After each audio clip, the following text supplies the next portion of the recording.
It is a time when our denomination speaks of activism and calls us to watch her, to move forward, to be proactive, to come together. And for those who are on the Restoration Facebook page, Tim posted a letter from the president of the EUA, Susan Frederick Gray, talking about an incident at one of the Youth GA planning meetings, I believe, where a very hateful letter was sent to the child of one of our UU religious professionals of color who helped spark the debate and the awareness of how racism and white supremacy culture operate, even within Unitarian Universalism.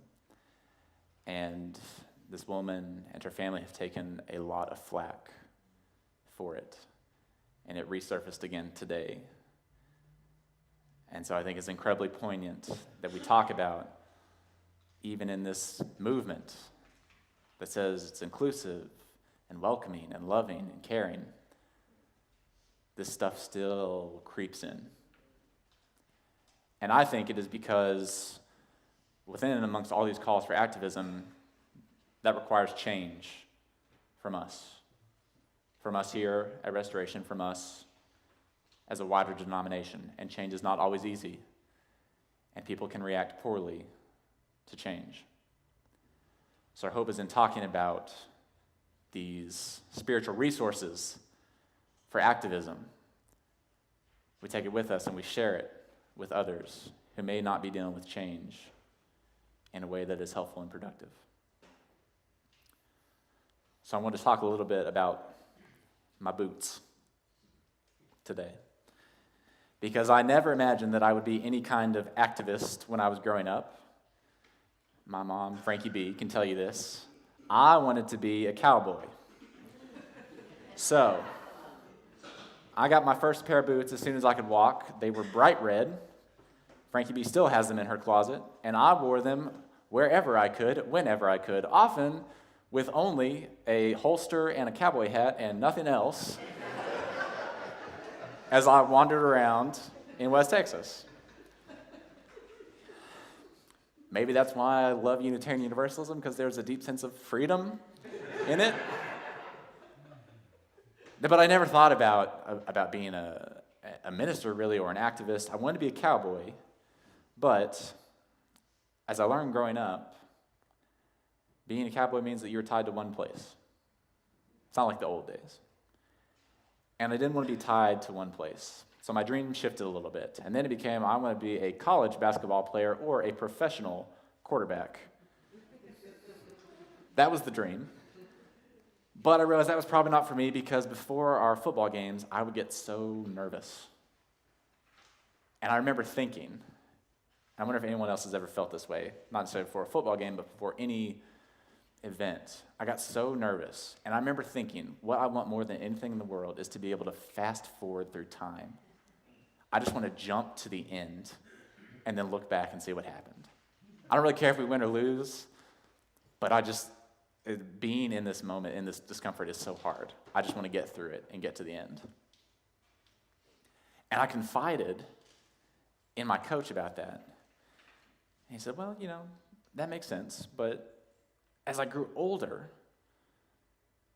I think back to that more and more, about how the dream shifted from this time where I was nervous and scared, I just wanted to fast forward through time, to now being more of an activist, trying to be, wanting to help people, wanting to see different parts of the world, wanting to be involved in people's lives.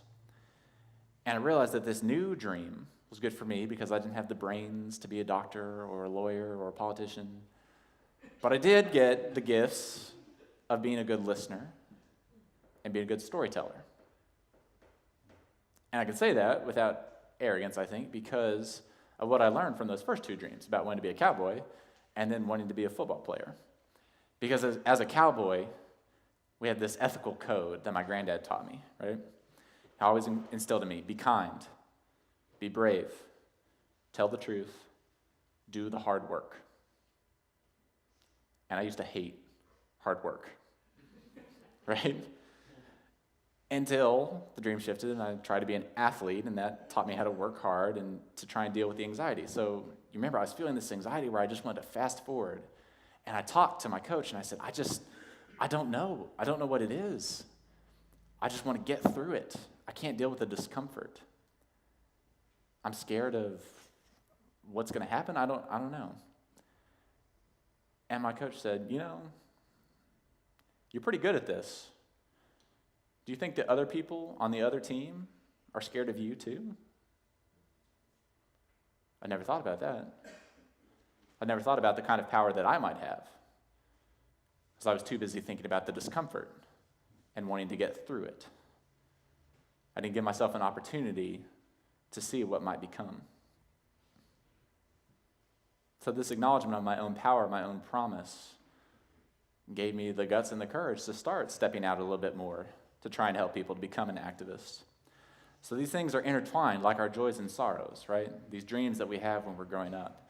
And within me, this cowboy and this athlete, they're intertwined like the Universalists and the Unitarians of old. And one of the things that the Universalists of old used to say is that we are a denomination that prays with our feet. That we don't stand on one side of an issue or another, we move through the issue actively. And that is still a part of our time today, right? Political engagement, concern about the welfare of the world. These are Unitarian Universalist values that we hold dear. And there's a lot of activism within the UU circle. I was at a conference one time and I met Michael McBride, who's a reverend in California who works with the PICO network, doing lobbying and grassroots organizing. And he said, oh, hey, where are you from? I said, I'm a UU from DC at that time. He goes, UUs, y'all always show up. I was like, yeah, we do. But I want to temper that with something that Rob Keithan of All Souls DC has also said, that we are not a justice organization here. We are not a justice organization. We are a religious community that does justice work. And so what does it look like for Unitarian Universalists to bring their faith into the public sphere, to bring their values to any kind of activism, to any kind of protest, to any kind of lobbying effort? What does it mean when we have to sustain all this energy? What is it in our Unitarian Universalism that helps us keep going? Be kind, be brave, tell the truth, do the hard work, my granddad said. The other thing he said was always wear your boots. Cowboys wear boots. That is not news to many of us. But why we wear boots and the reasoning behind why we wear boots might be something to explore. Because I would say there's a theology to a cowboy's boots, a spirituality to it. They are a part of me. I love these boots. I would save them from a burning building, no questions asked. They are that important. And I wear my boots when I preach, when I am out in the public sphere, when I have a reason to be all of me. Right? And they've been in storage for the past 2 months, and it's been killing me. I love the shoes I have now, but when I wear my boots, I'm grounded. I'm resonant. I'm feeling like I'm where I'm supposed to be. And I wear these boots so that people know where I'm from. It tells you something about me. It tells you who you're dealing with. It tells you where I've started and where I've ended up. I wear my boots to give me a clear sense of vision and sight, not just to be taller. I wear boots to change my perspective on the world. I wear my boots to protect myself. And I wear my boots so that I have something to talk about with others. And at the end of the day, I take off my boots and I regroup. That's what I want to talk about today. I wear my boots to live, to really live as all of me, as fully me, to be more secure, more grounded with who I am as a person, with my faith identity as a Unitarian Universalist, to be all that is within me. So I'd like us to consider today what your boots are. When we commit to activism in whatever way that looks like, what do you pull on to bring to the table? What gifts and talents, what faith identity, what journeys, what spiritual practices and UU values do you bring that can help us sustain the momentum and the energy of resistance and love and welcoming and inclusiveness and all these things that sound great and are so hard? Like Henry Nouwen said, it is easier to shut down, to wrap yourself in quietude, and to deny the world. That's easy. It is much harder to live in the world and to live our values out loud. Make no mistake about that. So when I go to justice work, I bring my UU values. I wear my Side with Love t-shirt. I wear my clerical collar. It tells people something about me, right? Oh, white, man, straight, Christian, Texan, UU, all of that. A representation of my individual search for truth. People see the yellow shirt, and they know something about it. My boots, they see that and they say, tells me something. He must be from the South. I wonder how he reconciles being a minister and a Unitarian Universalist with the deep-seated evils that are also present in the South. Tell you something that I'm not just a stereotype, that I contain multitudes. My boots ground me.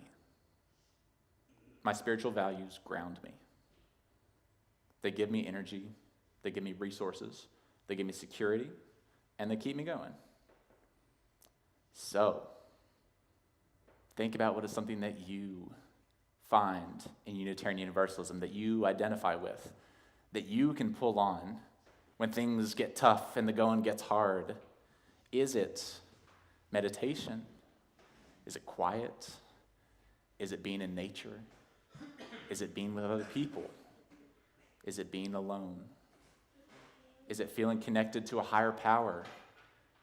Is it denying any kind of higher power and feeling connected to everyone else in the room? It could be any of those things. It could be a mix of those things. But like I said, my boots protect me. But they are designed to be pulled on and off. You can see these things. Bootstraps here. They are designed to be pulled on and off because it can be hard to stay informed in the world and to keep going and keep going. A Twitter post that I read stated, being informed feels exhausting, but not being informed feels like an abdication of responsibility. Right? Yeah. So we have to walk this balance of protecting ourselves and having self-care, but also knowing that your boots can come on and off. So when you're engaged in activism, know that you have to do both. You have to take care of yourself, and you have to feel that discomfort. Sometimes that pain, that anger, that frustration. So that's why we do all this stuff where I say, how does it make you feel? Because we're not great at that as Western civilization, as Americans, as Unitarian Universalists. We're not always great at it. That's why I always ask, how does it make you feel? Because naming those things and really wrestling with those puts a name on it. Those emotions that Henry Nouwen says you can't shut out. You got to feel those. Because that is where the you, capital Y, I was going to say capital U, but that's not how you spell you in this instance. The you of yourself, capital Y, is where you are peeking out. Where your feelings come up, that is something that is either really drawing you in or really, really affecting you. So if you find great joy in something, that tells you something about yourself. If you get horribly frustrated by another thing, that gives you a truth about yourself. Take time to breathe that in when you feel those things. If you're out on a march and you're feeling like, ooh, I feel all alone, I don't feel the presence of the holy, I don't know what's going on. Take a moment and breathe that in. and remember that you have a power. The temptation is to fast forward through time and skip to the end. Get through this watching of this confirmation hearing. Get through this 4-year period. Get through this. Just fast forward. Take time to be in that struggle and lean on what gives you energy. Because there will be some times where you can't go to that march. You've done that already. I can't commit to that. I'm too overextended. That's the self-care aspect. That's your boots protecting you. That balance of knowing when to march, when to step back and breathe, that is life. That is life. Knowing yourself so well that you know when you need to do something and when you need to take a step back. My boots changed the way I see the world. When I was at St. Elizabeth's Mental Health Hospital in Washington, D.C., we practiced something called trauma-informed care. So it's the recognition that for all of the individuals in care there, somewhere along the way, there is some kind of very traumatic experience that contributed to their mental illness, that contributed to the decline, that there is something behind it.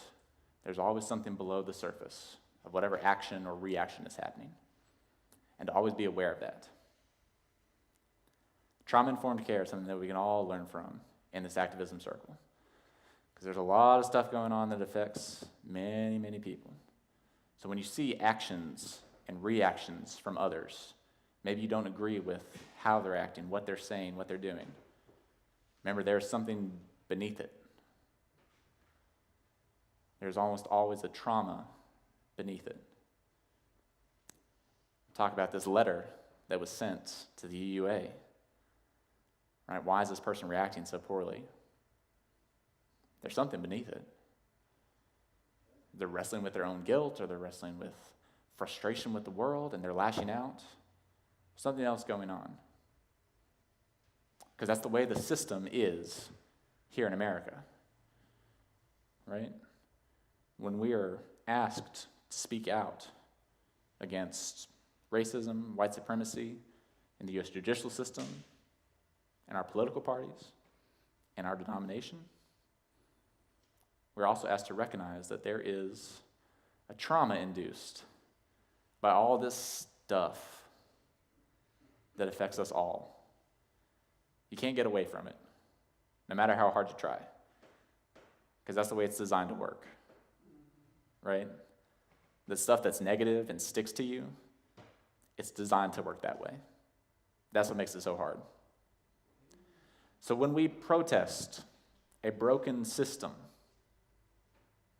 please remember that there is no such thing as a broken system. Systems work exactly as they are designed to work. And if we have a system that privileges white folks, male folks above everyone else, it's not broken. It was designed that way. It's working exactly how it's supposed to. That's trauma-informed care.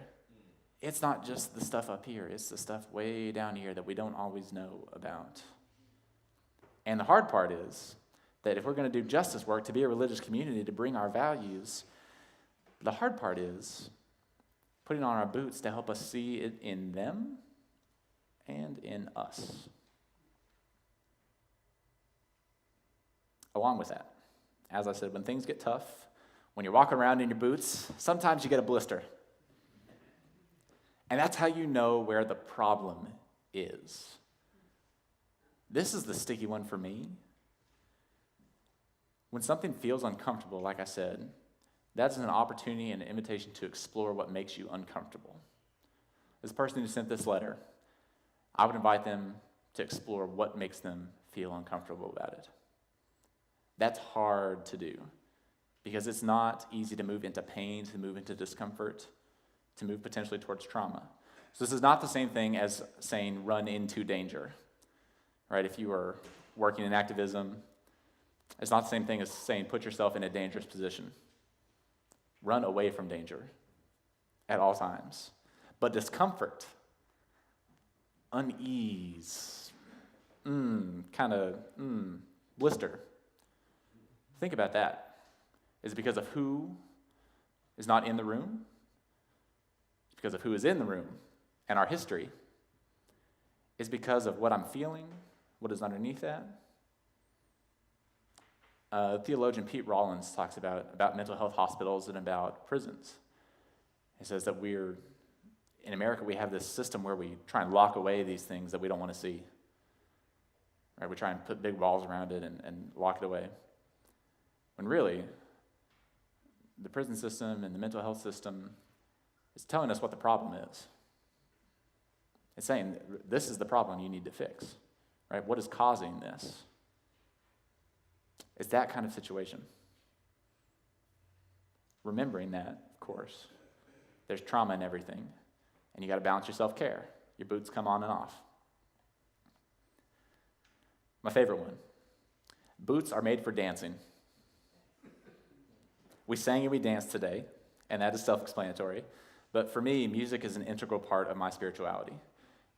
And I would hazard a guess that it is for most people as well. It's what kind of music that you like. But when we are together, I really value us singing. I value us dancing. Not just in here, but outside. Right? When I get together with my friends, many of whom are not religious, and it's kind of weird that I'm a minister and I'm this young and kind of don't know what to do. And we get together and we sit down for a meal. There's like a very awkward pause. You're like, and I want us to start singing together before meals. Something simple. It doesn't have to be something churchy or religious or whatever. I don't know. It could be. We sing our alma mater from the College of William and Mary, which is like a whole other story, but it's also not a great thing to sing because it's very rambunctious. Singing and dancing, clapping off beat, wiggling your tush, not caring how you look, how you feel. It goes back to this sense of security, of being grounded, right? These are you values. Everyone is welcome. You don't have to be able to dance or clap on 2 and 4. Everyone is welcome. That's a great resource for maintaining momentum. And lastly, talked about admiring other people's boots, having something to talk about.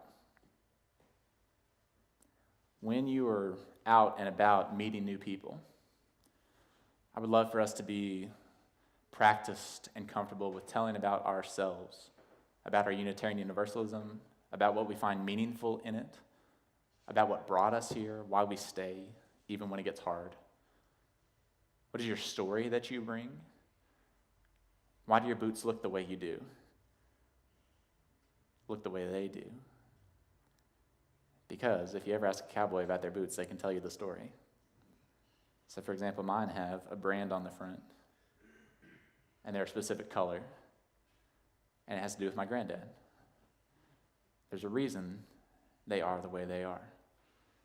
And in sharing that with people, we make these connections. We can find healing with one another. You can find common bonds, common causes with people who look different than you or come from different denominations, heaven forbid, from different political parties. If you can find a way to connect over these deep values that you have, that makes a stronger bond than just being together in the same space at a rally. So I invite you to think about what it is to share your story. To go on Facebook, talk about it, tag yourself on Instagram with a selfie maybe. That's what the young people are doing.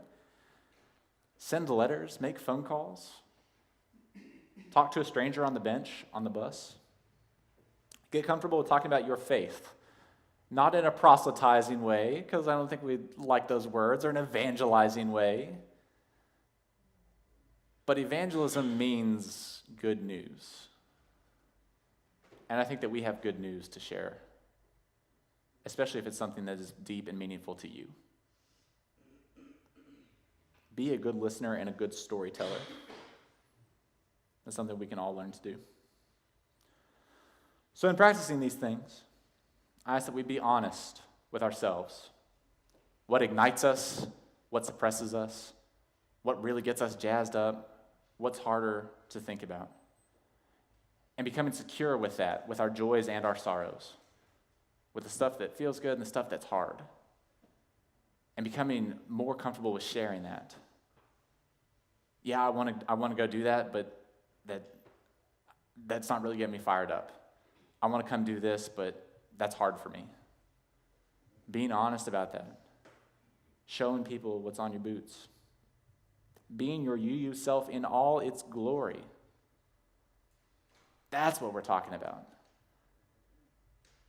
That's the greatest energy there is. If we can be honest, if we can lean into discomfort, if we can sing and dance, if we can make connections, if we can share our stories, that's going to bring us a heck of a lot of energy, and it's going to be exhausting. And that's why when you get done walking, marching, moving, voting, there's no G's on those words. When you get done with all that, take your boots off and rest. Take a break. Take a Sabbath. Action and rest go together.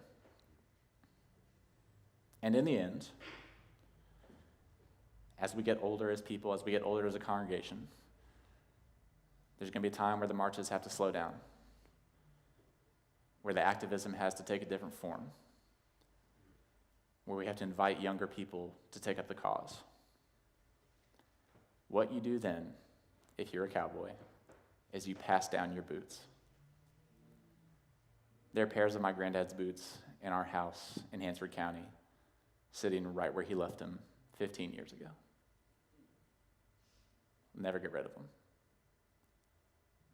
But they inspire, they teach, they tell us something about ourselves. So as we get older as a congregation, as we try to welcome in new people, know that part of that is passing down our stories, is telling what has happened in your life. What are the marches you went to in the 70s, the 80s, the 90s? I don't know about those things. We need to hear those stories to be inspired. So just as I'm inspired by the boots of my ancestors, so may others be inspired by us. Susan Frederick Gray says, "This is no time for a casual faith, and is no time to go it alone."